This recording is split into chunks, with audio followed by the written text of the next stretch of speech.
National President of the Association for Intellectual and Developmental Disabilities of Nigeria, Aiddn, Mrs. Joko Omola, has called for stronger actions from the government, stakeholders, policymakers, and the general public against the widespread stigmatization of individuals with Down syndrome.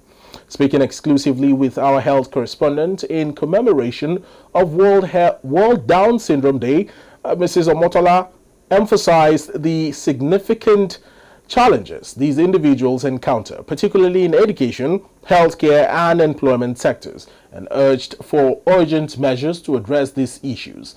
ADBN's health correspondent, Bere Obong Achibong, presents this special report from our studios. Every year, 21st March is marked as World Down Syndrome Day, a global initiative to raise awareness and foster understanding of the condition. This year, National President of the Association for Intellectual and Developmental Disabilities of Nigeria, Mrs. Joko Omola, used the occasion to reflect on the progress that has been made in supporting individuals with Down syndrome in Nigeria, while also underscoring the continued challenges they face. In recent years, there have been some progress made in supporting PWDs, which includes Down syndrome, but significant challenges still remain. Part of the progress made, I will start from when the NGOs, the associations, they all come together to form the bodies, and then they start the advocacy work. We've been advocating for persons with Down syndrome, likewise others with other disabilities.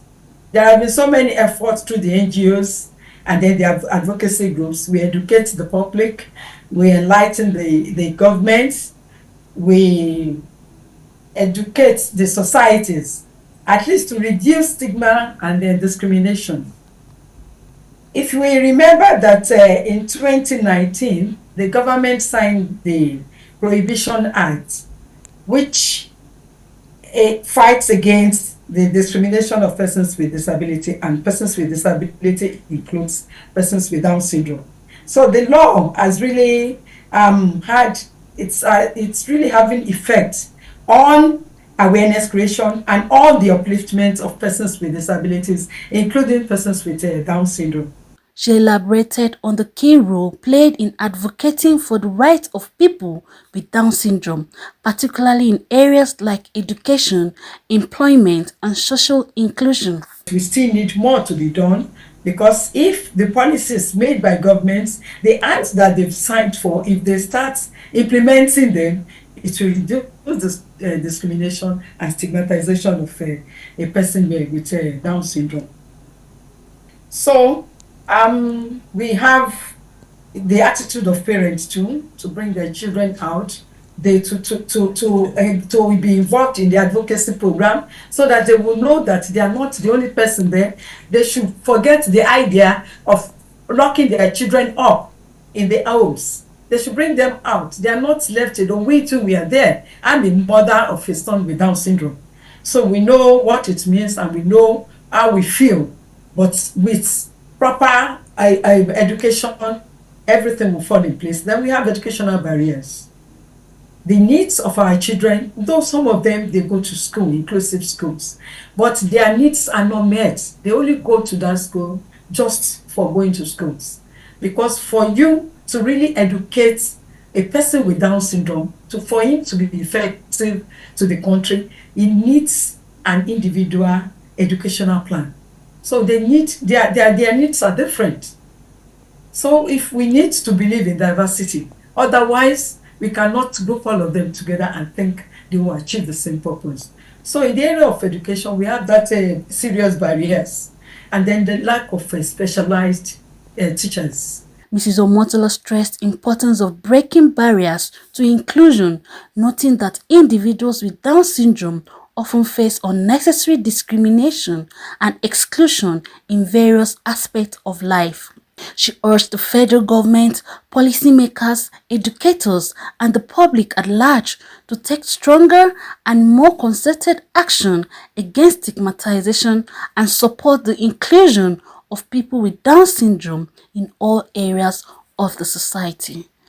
And that is why we are intensifying our efforts towards educating the community so that they can believe they can have these children, they can love them, they can respect them, and then make them to be inclusive, to participate in everything they do in the community.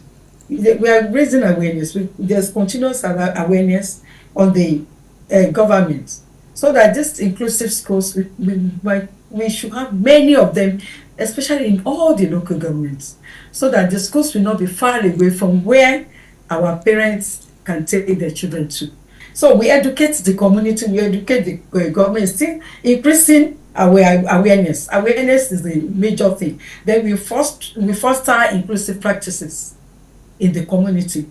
We as parents, we should have the will, I mean, in the community where we live, to ensure that these our children are accepted.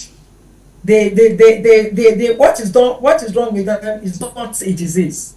It is a genetic problem and it is not infectious. So they should be accommodated in the society. They should be accepted.